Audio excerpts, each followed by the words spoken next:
ஒரு பேராசிரியர் பச்சையப்பன் கல்லூரியிலேருந்து பேராசிரியர் வந்து ஒரு கம்ப்ளைண்ட் கொடுத்தாங்க. இந்த மாதிரி மென்டல் ஹராஸ்மெண்ட்டும் அன்பார்லிமெண்ட் வேர்ட்லாம் யூஸ் பண்ணுறாங்க அங்கே இருக்கக்கூடிய செக்ரட்டரியும் அந்த பிரின்சிபல்னு சொல்லிட்டு உடனடியாக நாங்கள் வந்து ஒரு வாரம் கழித்து நாங்கள் சம்மன் அனுப்பினோம். அந்த சம்மனுக்கு அவங்க வரல. நானும் தொலைபேசி மூலமாக தொடர்பு கொண்டேன், வரல. இன்றைக்கும் 2வது சம்மன் போட்டிருந்தோம், 2வது சம்மனுக்கும் வரல. இப்போ அடுத்த கட்டமாக 3வது சம்மன் வந்து நாங்கள் வந்து என்ன நடவடிக்கை எடுக்க வேண்டியமோ அதை எடுக்க போகிறோம். இன்றைக்கு அந்த பச்சையப்பன் கல்லூரியிலேருந்து ஒரு பெண் பேராசிரியர்கள் ஒரு 10 பேர் வந்தாங்க. அவங்க எல்லாருமே பொதுவாக சொல்கிறது வந்து அந்த செக்ரட்டரியுடைய வே ஆஃப் டாக்கிங், மரியாதை குறைவாக பேசுகிறது, ரொம்ப கிண்டலாக பேசுகிறது, வேலை செய்ய முடியல. இப்போ நம்ம என்ன சொன்னாங்கன்னா அங்கே இருக்கக்கூடிய மாணவிகள் கூட பாதிக்கப்படுறாங்க. அதாவது 9 o'clock to 2 o'clock வந்து கிளாஸில் பிரேக்கே கிடையாது. அந்த மாதிரி விஷயங்கள்லாம் என்னையும் நேரடியாக அந்த கல்லூரிக்கு வர சொல்லியிருக்காங்க. இப்போ நாங்கள் வெயிட் பண்ணுறது இந்த 3வது சம்மனுக்கு அவங்க வருவாங்க நாங்கள் எதிர்பார்க்கலாம். வரலன்னா சட்டப்படி என்ன பண்ணுமோ அந்த நடவடிக்கை நாங்கள் எடுப்போம்.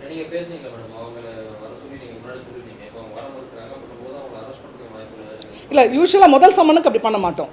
இந்த 3வது சம்மனுக்கு நம்ம போலீஸ்கிட்ட சொல்லி அவங்கள ப்ரொடியூஸ் பண்ண சொல்லுவோம். அதுதான் இன்றைக்கி டெப்டி கமிஷனர்கிட்ட வந்து நாங்கள் இங்கே ஒரு மெயிலும் அனுப்புகிறோம், ரெஜிஸ்டர் போஸ்ட்டும் அனுப்பிச்சு வியாழக்கிழமை அன்றைக்கி அவங்க 2 பேரும் செக்ரட்டரியும் பிரின்சிபலையும் வர சொல்லியிருக்கோம். வருவாங்கன்ற எதிர்பார்க்குறேன். ஏன்னா ஒரு ஆணையம் வந்து ஒரு சம்மன் கொடுக்கும்போது குவாஷி ஜுடிஷியல் அதுக்கு மதித்து அவங்க படித்தவங்க மதித்து வந்திருக்கணும். ஏன்னா அந்த அம்மாவை வந்து இப்போ சஸ்பெண்ட் வேறு பண்ணியிருக்காங்க. அதனால தான் அவங்கள பேட்டி கூட அவங்க வந்து பேட்டி கொடுத்தாங்கன்னு சொல்லிட்டு கோட் ஆஃப் கான்டாக்ட் சொல்லிட்டு அவங்களை சஸ்பெண்ட் பண்ணியிருக்காங்க. இங்கே வந்து அவங்க ஆசிரியர்கள் எல்லாமே ரொம்ப மன வருத்தத்தோடு தான் சொன்னாங்க. அதனால் உரிய நடவடிக்கை கண்டிப்பாக நாங்கள் எடுப்போம். தொடர்ந்து பார்த்தா உங்களுக்கு தெரியும், எல்லாரும் வந்து மீடியாவில் சரியாக வரமாட்ட சில செய்திகள். மகளிர் ஆணையம் நாங்கள் பொறுப்பேற்றதுலேருந்து தொடர்ந்து வந்து நிறைய விஷயங்கள் முன்கொண்டு வரோம், நிறைய விழிப்புணர்வுகளை கொண்டு செல்கிறோம். நாங்கள்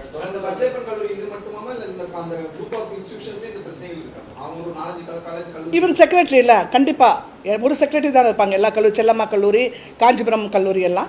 ஸோ ஒட்டுமொத்தமாக வந்து இவர் மேலே அதுதான் ரொம்ப மென்டலாக அரெஸ்ட் பண்ணுறாங்க. நாங்கள் வேலைக்கு போக சொல்ல பெண்கள் வந்து வேலைக்கு வரும்போது வீட்டு வேலைலாம் செஞ்சுட்டு அவங்க வீட்டுக்கு வராங்க வேலைக்கு, அங்கேயே நிம்மதி இல்லைன்னா வந்து ஒரு ஹராஸ்மெண்ட் இருந்தால் அது ரொம்ப கஷ்டம் இல்லை.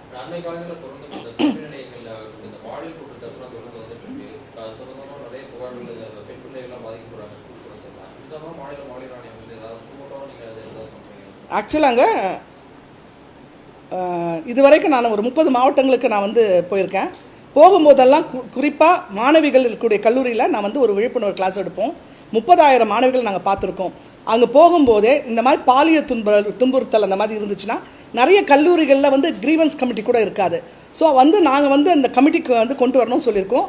அது மட்டும் இல்லாமல் தமிழ்நாட்டில் இருக்க 38 டிஸ்ட்ரிக்ட்க்கும் மகளிர் ஆணையத்தின் மூலமாக ஒரு போஸ்டர் பண்ணி எல்லா கல்லூரிகளுக்கும் நாங்கள் அனுப்பிச்சிருக்கோம். அதாவது ஐசிசி கமிட்டி என்பதை ஃபார்ம் பண்ணணுன்ட்டு, இந்த உள்ளக புகார் கமிட்டி இருக்கணும். ஏன்னா இந்த உள்ளக புகார் கமிட்டியில் அங்கே இருக்க மெம்பர்ஸும் நம்முடைய ஸ்டூடெண்ட்ஸும் இருப்பாங்க, ஃபீமேல் ஸ்டூடெண்ட்ஸு, ஒரு என்ஜிஓவும் போடலான்னு சொல்லிட்டு அதையும் நாங்கள் பண்ணியிருக்கோம். தொடர்ந்து ஒரு ஆண்டு காலமாக ஹையர் எஜுகேஷனுக்கு இதை பற்றி ஏன்னா நிறைய விழிப்புணர்வு இருக்கிறனால தான் இன்றைக்கி பெண்கள் வந்து தைரியமாக வந்து ரிப்போர்ட் செய்கிறாங்க. சமீபத்தில் வால்பாறையில் உங்களுக்கு தெரியும், அந்த பெண்கள் வந்து அந்த கல்லூரி மாணவிகள் மகளிர் ஆணையத்துக்கு தான் முதல் இந்த பெட்டிஷனை அவங்க பேர் போடாமல் மாணவிகள் என்று தான் அனுப்பிச்சாங்க. இருந்தாலும் அதை வந்து நாங்கள் வந்து அதை உடனடியாக வந்து சமூக நலத்துறைக்கு நான் வந்து அனுப்பிச்சு விசாரிக்க சொன்னோம். 30ஆம் தேதி அன்றைக்கு விசாரித்து அவங்க மேலே அவங்க சொன்னது ஒரு ஆள் மேலே கடைசியில் அங்கே போயிட்டு அந்த 5 வகுப்பில் உட்கார வச்சு அந்த பெண்களை விசாரிக்கும் போது 4 பேர் அந்த குற்றங்களை செஞ்சுருக்காங்க, பாலியல் துன்புறுத்தல் பண்ணியிருக்காங்க. அவங்க மேலே வந்து கிரிமினல் ஆக்ஷன் எடுக்கப்பட்டிருக்கிறது. இப்போ என்னென்ன அவேர்னஸ்னால இப்போ நிறைய பேர் வந்து ரிப்போர்ட் பண்ணுறாங்க.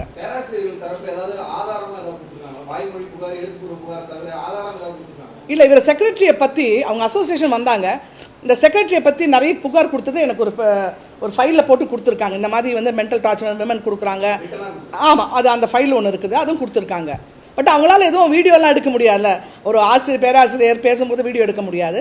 பட் ஒரு ஆள் இருந்தாலும் பரவாயில்ல, எல்லாருமே அவர் அன்பார்லிமெண்ட் வேர்ட் பேசுகிறாரு, அந்த மாதிரி காது கொடுத்து கேட்க மாட்டேன்றாங்க எதுனாலும் சொல்கிறதுக்கு.